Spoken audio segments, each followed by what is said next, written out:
Hi, it's Fias Tarot. Hello, Taurus placements. Okay, so the person on your mind. So, maikling reading lang. This is for January only. Okay? January only. Pasensya na po sa ingay kung may naririnig kayong ingay. Anyway, so Taurus, again, before tayo mag-start, kung hindi ka pa nakakapag-subscribe, please do subscribe and hit the notification bell para lagi po tayo maging updated sa mga mangyayari pa lang. And again, kung may tanong po pagdating sa private reading and sa ating mga charms and items, so yeah, just message me po sa akin pong FB page for more info. So again, isa-isahin natin pero hindi ko masyadong pakabain ng ating opening spiel. So ito yung ating pang cord cutting. So ito yung nagtatanggal po ng blockages para mas maganda ang daloy ng mga biyaya sa inyo. Okay? So mapapansin nyo kung meron kayong mga charm kahit hindi galing sa akin. Tapos parang feeling nyo bakit ganyan, parang walang nangyayari. May blockage ka. Okay? Kung alam mo naman na legit yung pinagkunan mo ng charm, pero bakit ganyan, wala pa rin nangyayari, may blockage ka. So you need this. You need this. Okay? And syempre, yung ating 2-in-1 Love and Money Bracelet. Okay? So, good for money and good for love. Meron itong citrine stone. Okay? Raw citrine stone. Okay? So, money magnet ang citrine. So, hindi ka na para mahihirap. Hindi ka na mahihirapan pagdating sa pamamera kasi parang siya na yung gagaod para sa'yo. Pero syempre, no? Syempre, samahan mo pa rin ng effort. Okay? Ganun yun. And yung ating granter necklace. So, yung taga-grant, no? Taga-grant ng inyong mga minamanifest and inyong mga wishes. And, syempre, aside doon, at least, per week, bibigyan ka nito ng mga dalawa, no? 2, 3, depende. Depende po sa energy na meron ka. Okay? Mga surprises ang ibibigay sa inyo nan. Okay? Aside po sa minamanifest at mga wini-wish. And, yung ating mga evil eye protection, they're all available. So, ito yung ating necklace. Kita nyo naman. Ito yung ating ring. Yung ring natin po is adjustable po And again, yung ating pinaka-importante, yung ating pang-cleanse ng mga charm. Madam, pwede bang i-cleanse yung charm ko kahit hindi galing sa inyo yung charm? Yes, kailangan yan. Okay? Yes, yo. Oo, so, and syempre, yung atin pong dalawang bago, unahin natin ito, yung ating healing oil. So, siya, yung magaling pagdating po sa masasakit sa katawan, imamasahin nyo lang, ihapapahid nyo lang, mga ganyan. And, yung mga hirap po matulog. So, yes, yan, pahid nyo sa noon nyo, yan, mga ganyan bagay. So, ang scent niya is white tea and ginger. Okay, this is 30 ml. So, napakalaking tulong niyan. Kahit lalo sa akin. Yeah. Yung ubo ko nga nawala lagi lang ako nagpapahid. No? So, yung ating ding attracting spray na napakagaling din pagdating sa pamemera and sa connection. All in all, overall. O, diba? Oo, parang deo lang. Deodorant. Overall protection. Anyway, so, yes, kung gagamitin sa business, dapat lagi nyo yan talagang i-spray like this. Iyan. Okay, so this is hypoallergenic po, no? So, pwede yan sa mga sensitive ang skin, like me. Oo. And, syempre, pagdating sa love, kung ex ang target mo, yes, kailangan ko yung name ni ex. Ganun lang kadali. Okay? So, there. Okay. Anyway, this is 50 ml pala. Okay? So, yun po. No? So, again, kung may mga tanong pang iba, mag-message na lang po. No? Okay. So, kaya na pa ako nagsasalita, nawawalan na ako ng boses. Yes. So, Taurus, kamusta? Oo, your person. Let's see. The person on Taurus mind. Okay. The person on your mind, let's see anong meron situation ninyo para alam mo. Okay na, inyo tong reading. Para mag-claim ng mga energies, para mag-manifest, just share the video. Okay, situation, the 4 of Swords. Oh, this is breakup. Oh, that's breakup because of the third party or because, yun nga, pwedeng may nasangkot. Okay. Okay, so, third party. Aha. Okay, so, walang nangyaring reconciliation ngayon. Tahimik ang paligid ninyong dalawa. Ito, tahimik kayo sa isa't isa. You're in no contact, separation nandyan, no sign of reaching out. Okay? Pero one thing na magkaroon muli ng pagkakaayos. Some of you, yung situation is merong third party involved. Okay? So, let's see. Kumusta ba? Oo, may third party nga. Okay. So, merong nagsinungaling, merong nagtago. Hindi ko alam kung sino sa inyo. Situation lang ang aking tiningnan. Okay? So, inyong ilalagay yung inyong role or if you fit yung inyong role sa kung ano, kung saan kayo fit. Okay? So, anong meron sa person mo this time? Anong kailangan mong malaman sa person mo this time? Okay. Eight of Wands. The Hierophant in reversed. I think this person, gusto nila makipag-usap sa'yo tungkol doon sa situation ninyo. Yeah, tungkol dyan. Ayan, oh. Ay.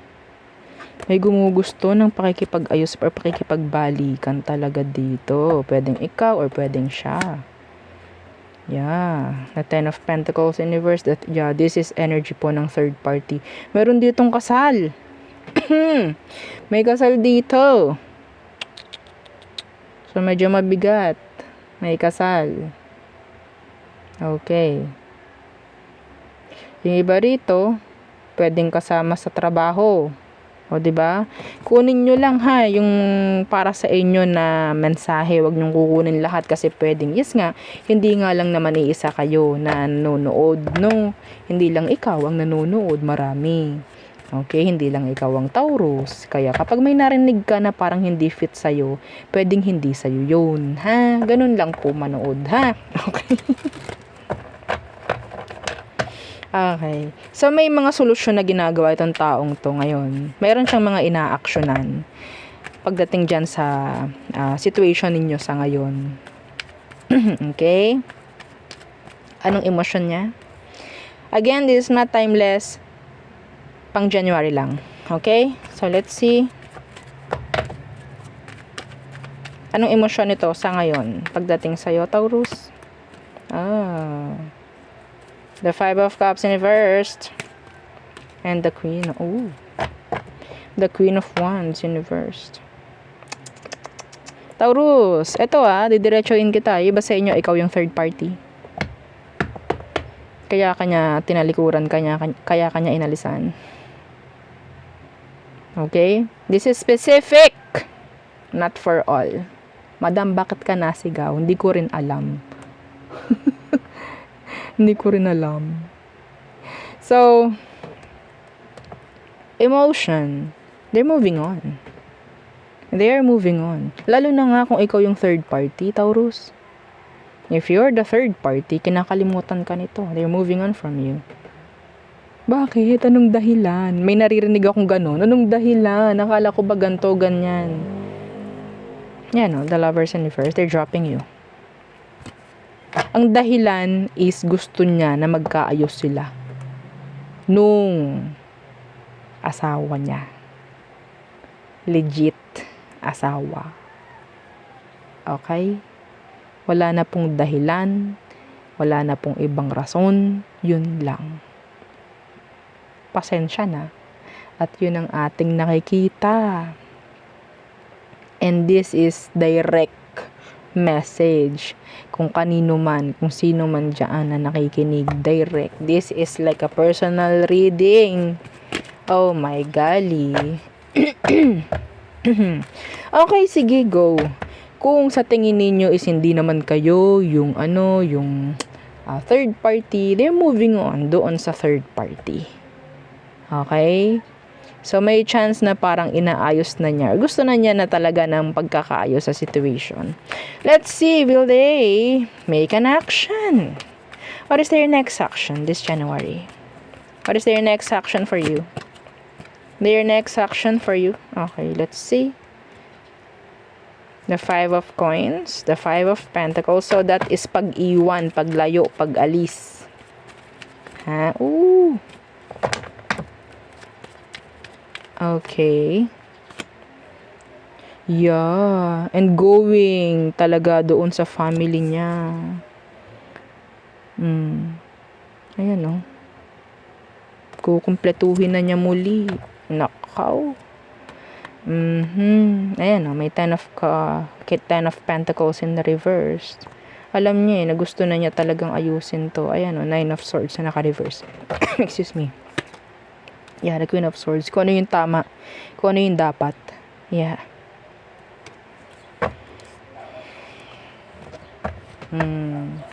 Sad reality. Oo, ng mga nasa ganitong sitwasyon. Nag-invest ka dito. No? Kahit alam mo na may iba. Nakaw! Ang dami mong nasasayang. Yun kasi is dala na rin ng pag-asa, tawag dyan, pag-expect, no, ng kung ano man doon sa tao, even though the situation is not situationing. Ano daw? Oo, pinapagaan lang natin yung yung reading. Ayoko nang masyadong mabigat kasi, yeah, mabigat to para dun sa natatamaan nito 'di ba? So, let's see ano ba ang potential outcome ninyo this January. So, may nagpakitang page of coins. This is new beginning. This is a start. Fresh new start. Okay? See? They have these pentacles. Yeah. What's with that? Page of coins. So, I think potential outcome ninyo is like may bago na pwedeng mangyari sa situation. Yeah, the moon. Sabihin natin hindi mo to magugustuhan kung ikaw nga yung third party. Andyan yung loneliness, everything na pwedeng may aalis. Yeah, there's that energy ng loneliness, sadness, crying, yan, mga ganyan. No? So, sabihin natin, sa umpisa lang naman yun. Sa umpisa lang naman. Kasi, sabihin natin magkakaroon ka muli, may re-redirect yung buhay mo if ever. Or the situation, may re-redirect. Okay? So, may mga mamamanifest kayong mas magaganda. Lalo na kung ikaw itong marunong na umintindi sa bawat sitwasyon. Madam, hindi pwede. Yung umintindi, Diyos ko, ako ay nalugi na. Oo. Binenta ko na yung 3 kong kalabaw para dyan sa aking person. Wala na akong magagawa. Diba? Yeah, ganun talaga No? Decision to. Decision. Okay. So, hindi rin naman kasi mali na ikaw is nag-expect lang din at nagmahal. No? Yun nga lang, hindi tayo nanalo. Oo, legit. Legit lang, real talk lang. Okay? So, ginusto mo rin naman yun. 'Di ba? Even though, yeah, pumasok ka sa risky na connection. So, meaning, dapat handa ka rin sa lahat ng pwedeng mangyari eventually. 'Di ba? Anyway, so there. Nagbenta ng kalabaw. Oo, madam, ako nga, kambing na yung binenta ko Kambing ng tatay ko. Wala akong paalam, binenta ko yun. Oo, di ba? Yeah, nangyayari yan, Diyos ko. Real talk lang. Okay. Yun nga, pinagawan ko na nga siya ng bahay pero ganyan pa rin. Wala tayong magagawa. Di ba? So, gawin ninyong positive lang, everything. Lahat ng ginawa nyo for the person, gawin yung positive. Ibahin nyo yung direction. Okay? So, kung ginawa nyo yan para doon sa tao, well, ibahin nyo na yung plano. The Page of Pentacles. New beginning, fresh new start. Diba? That's the potential outcome. Even though sad, hindi ka tanggap-tanggap to, ayoko nito, pero kailangan. Okay, all signs. Aries through Pisces for you, Taurus. Okay. Aries, they have this Ace of Cups for you. Okay, could be an offer, a new love connection, could be. So, Taurus, meron ditong hindi na nagwo-work out. Okay, something hindi na napagfo-focusan kasi. Hindi na rin consistent yung energy dito kay Taurus. Gemini, gusto nila ng parang pagkakaayos na lang or parang pagtalikod na lang sa situation para lang maiwasan pa yung mas malala na kung ano man si Gemini. So, Cancer, they want commitments, yeah. So, Leo, some of them, they will reach out, lalo na if you're in no contact. Virgo, they are delaying. They're delaying things, procrastinating. Yeah, parang pinapabayaan na or sabihin natin pwedeng napapabayaan ka na ni Virgo. Libra, hindi na niya alam ang gagawin. It's like surrendering. Oo, parang ganyan. So, Scorpio, some of you may chance ng meeting, may chance ng pagkakaayos, andyan din yung chance ng building, okay? Building situation, connection with this Scorpio. So, Sagittarius, andyan yung parang, ang tawag dito, bahala na, susuko ko na, parang ganyan. Hindi na ako magmamatigas, parang ganong energy. So, Capricorn, they want your attention. They're jealous, actually, they are.